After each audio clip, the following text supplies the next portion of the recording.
বিসমিল্লাহির রহমানির রহিম। উত্তর কোরিয়া হতে ৫০০ আইসিবিএম ইরানের হাতে এসে পৌঁছেছে। এসব মিসাইলের নাম হচ্ছে কসান-18। এগুলোর পাল্লা হচ্ছে ১৫,০০০ কিলোমিটার। অর্থাৎ যুক্তরাষ্ট্র এখন ইরানের মিসাইলের পাল্লার মধ্যে এসে গেছে।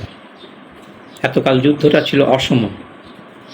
এখন দেখা যাবে যুক্তরাষ্ট্র ও ইসরায়েলের দূর কত দূর।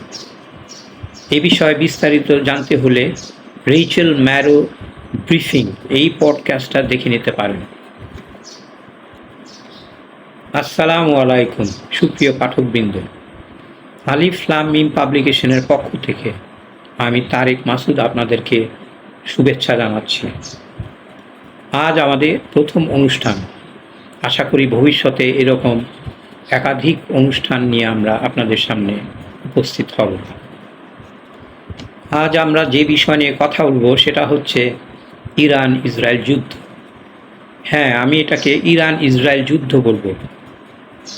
ইরান বনাম যুক্তরাষ্ট্র ও ইসরায়েলের যুদ্ধ বলবো না, কারণ এটা আমেরিকার যুদ্ধ নয়।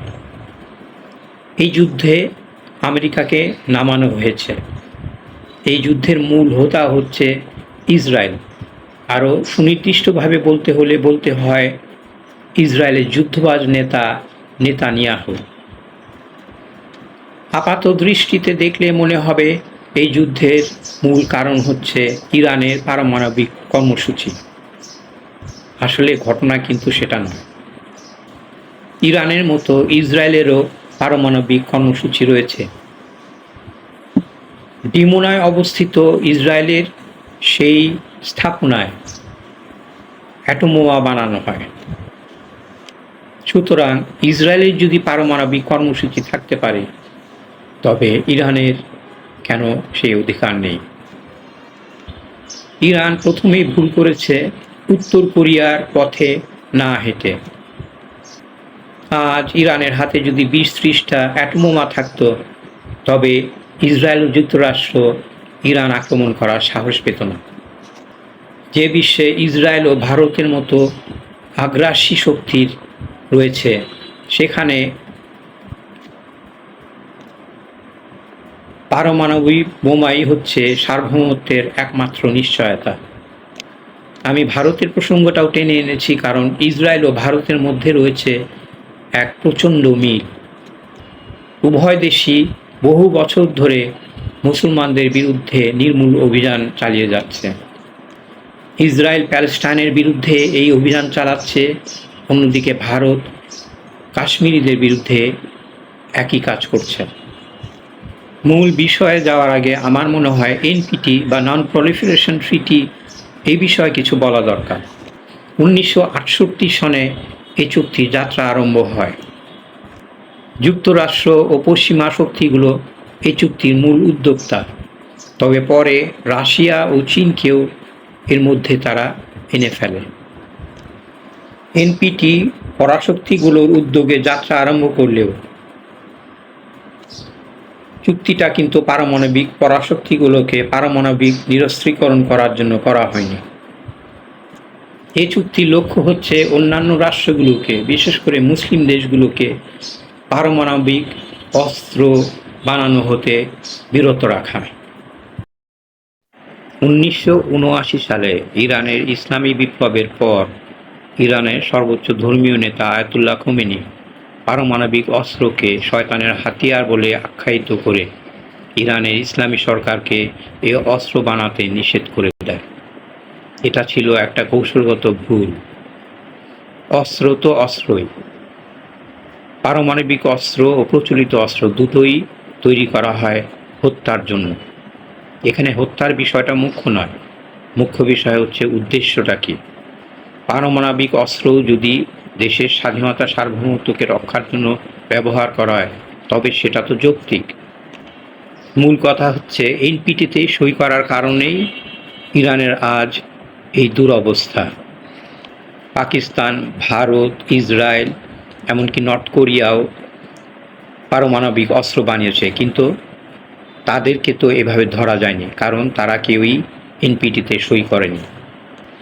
জেনে হোক না জেনে হোক, অর্থের কারণেই হোক অথবা যুক্তরাষ্ট্রের চোখ রাঙানির কারণেই হোক, যে সকল রাষ্ট্র এনপিটিতে সই করেছে তারা তাদের দেশের সার্বভৌমত্বকে জলাঞ্জলি দিয়েছে।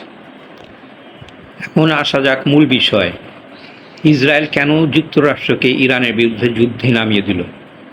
গত 40 বছর তারা এই চেষ্টা করেছে, কিন্তু সফল হয়নি। অবশেষে ট্রাম্পকে দিয়ে ইসরায়েল এটা করাতে সফল হয়েছে। ট্রাম্পের অহংকার, জ্ঞানের অভাব, নির্বুদ্ধিতাকে ব্যবহার করে ইসরায়েলের যুদ্ধবাজ নেতা নেতানিয়াহু এই কাজটা সম্পন্ন করেছে।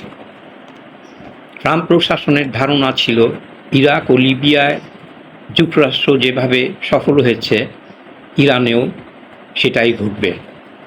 এটা ছিল ট্রাম্প প্রশাসন ও নেতানিয়াহুর বিশাল এক ভুল। ইরানের আয়তন ইরাক বা লিবিয়া 4-5 গুণ, এর জনসংখ্যা 9 কোটির ওপর। এছাড়া ইরানের জনগণ প্রচণ্ডভাবে জাতীয়তাবাদী। দেশের সার্বভৌমত্বের বিষয়ে এদের মাঝে ছাড় দেওয়ার কোনো রকম মন মানসিকতা নেই। এ কারণেই 28শে ফেব্রুয়ারি আক্রমণের পর ইরানের প্রথম সারির সকলেই নিহত হওয়ার পরও ইরান এক চুলও দমে যায়নি। সর্বশেষ খবর হতে বোঝা যাচ্ছে 2025-এর জুন মাসের যুদ্ধের পর ইরান তার ভূশুদ্রে পারমাণবিক বোমা বানিয়ে ফেলেছে। এখন দেখা যাক এই সংঘাতের মূলে কি রয়েছে। এই সংঘাতের মূলে রয়েছে ইসরায়েলের বৃহৎ ইসরায়েল বা গ্রেটার ইসরায়েলের স্বপ্ন। ইসরায়েলের এই ষড়যন্ত্রে ইন্ধন দিয়ে আসছে যুক্তরাষ্ট্রের ভেতরে অত্যন্ত প্রভাবশালী এক ধর্মীয় গোষ্ঠী। এই গোঁড়া বা মৌলবাদী খ্রিস্টানরা বিশ্বাস করে পৃথিবীতে আবার যিশুর আগমনের সময় হয়ে এসেছে। সুতরাং যিশুর আগমনের পথকে মসৃণ করার জন্য এসব মৌলবাদী খ্রিস্টানরা ইসরায়েলকে ইন্ধন দিয়ে যাচ্ছে। অর্থাৎ যুক্তরাষ্ট্রের এসব ধর্মান্ধ মৌলবাদীরা ইসরায়েলকে ব্যবহার করছে। অন্যদিকে ইসরায়েল গ্রেটার ইসরায়েল গঠনের যে স্বপ্ন সেটাকে বাস্তবায়নের জন্য যুক্তরাষ্ট্রকে ব্যবহার করছে। 3500 বছর আগে দাউদ আলাইহিসসালামের সময় এ অঞ্চলে যারা বাস করত, বর্তমান ইহুদিদের মতে তারাই এই অঞ্চলের প্রকৃত মালিক। কিন্তু বর্তমান ইসরায়েলের ইহুদিদের ডিএনএ পরীক্ষা করলে দেখা যাবে এরা সকলেই ইউরোপিয়ান। এই অঞ্চলে থাকা ইহুদিরা বহু আগেই ইসলাম ধর্ম গ্রহণ করে মুসলমান হয়ে গেছে। এরাই আজকের ফিলিস্তিন জনগোষ্ঠী।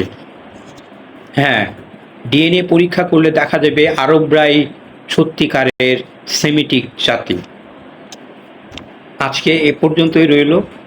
আগামীতে ইনশাল্লাহ এই যুদ্ধ নিয়ে আরও কিছু মজার তথ্য তুলে ধরব। আল্লাহ হাফেজ।